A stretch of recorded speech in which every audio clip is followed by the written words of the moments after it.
Amidst the intensity of the NBA playoffs, one storyline captivates basketball fans: the struggle of the Miami Heat against the Boston Celtics in the first round. As the Heat grapple with injuries and offensive woes, can they defy the odds and mount a comeback against the formidable Celtics, or will Boston's dominance prevail, spelling an early exit for Miami? The Miami Heat face a daunting puzzle after their Game 1 loss to the Boston Celtics.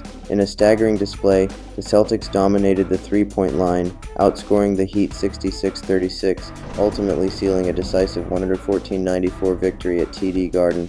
This loss puts the Heat at a 0-1 deficit in the best-of-7 first-round playoff series. Notably, teams have struggled this season, winning only 13 out of 95 games when outscored by 30 or more points from beyond the arc.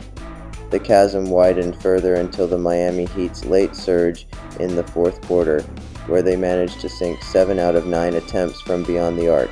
However, prior to this, the Boston Celtics had already amassed a staggering 57-15 lead in three-point scoring over the first three quarters, heading into the final period with a commanding 32-point advantage.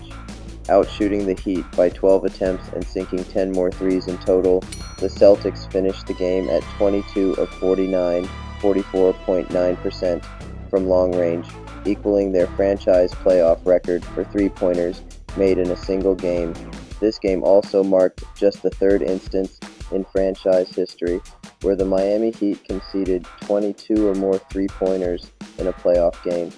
In contrast, Miami struggled from beyond the arc, converting only 12 of their 37 attempts, 32.4%. The pressing question remains: how can the Heat tip the scales of this equation in their favor? While increasing their own three-point attempts could provide some relief for the Heat, engaging in a long-range shootout with the Celtics presents its own risks. Boston boasts a formidable offensive arsenal, leading the league with an average of 42.5 three-point attempts per game during the regular season, coupled with an impressive team three-point percentage of 38.8%, second only to the league leaders. Rather than matching shot for shot, a more strategic approach for the Heat might involve curtailing the Celtics' three-point opportunities. However, this task presents challenges, given the Heat's defensive strategy, which prioritizes protecting the paint, often resulting in conceding open looks from beyond the arc.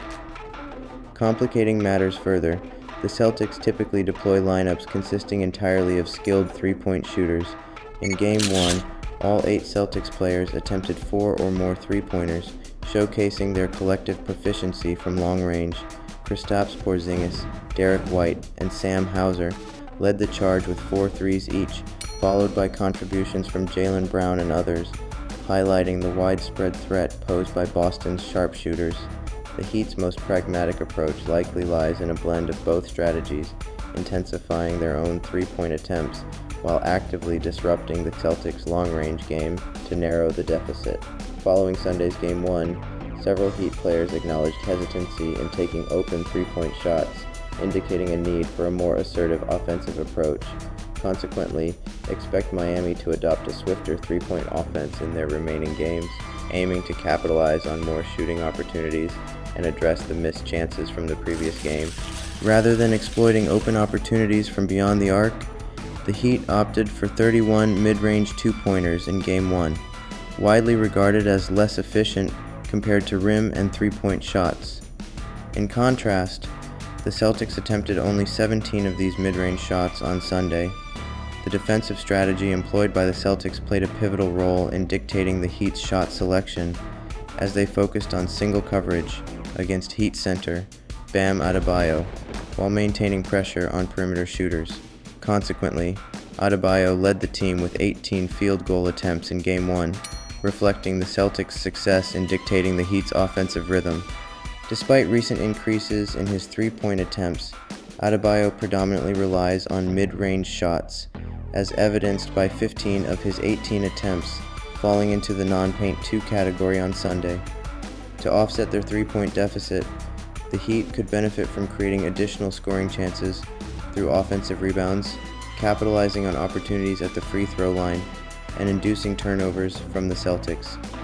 While there's a chance Boston's three-point shooting could falter, Relying on this scenario to occur consistently throughout a 7-game series might not be a reliable strategy. Perhaps the Heat's challenge lies in a lack of offensive firepower to bridge the 3-point deficit, especially with key players like Jimmy Butler, sprained MCL, and Terry Rozier, neck spasms, sidelined. Additionally, Duncan Robinson, a crucial 3-point threat for the Heat, is still finding his rhythm after returning from a back injury.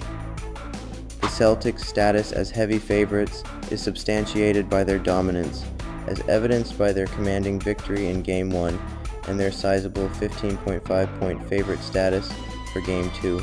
Their top-ranked offensive rating in the regular season contrasts sharply with the Heat's 21st-ranked offensive rating, underlining the formidable challenge ahead. However, one undeniable truth remains. The Heat must swiftly devise a solution to this mathematical dilemma to inject competitiveness into the series. History emphasizes the urgency, as NBA teams trailing 2-0 in a best-of-7 playoff series have historically succumbed 92.1% of the time, a daunting statistic the Heat must defy to turn the tide. As the final buzzer sounds on this gripping first-round series between the Miami Heat and the Boston Celtics, the question lingers: can Miami summon the resilience to bounce back from their struggles and turn the tide against Boston? As the drama unfolds on the court, we invite you, the viewers, to share your thoughts. Do you believe in the Heat's ability to stage a comeback, or will the Celtics continue their dominance? Comment below and join the conversation as we await the next chapter in this thrilling NBA playoff saga.